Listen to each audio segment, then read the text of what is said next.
Özünün 35 yaş kiçik xanımla olan evliliyi ilə gündəmə gələn təqaüddə olan polis general-mayoru Nazim Əliyev 2020-ci ildə Daxili İşlər Nazirliyində xidmətdən təqaüdə göndərilmişdir.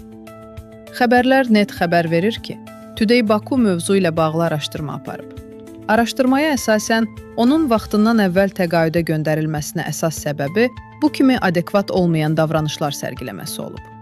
Xidmət dövründə də yaşı, xidməti və tutduğu vəzifə ilə hərəkətləri arasında uyğunsuzluqlar olmuş, eləcə də yüngül həyat tərzi keçirən qadınlarla münasibətlərdə olması müəyyən edilib.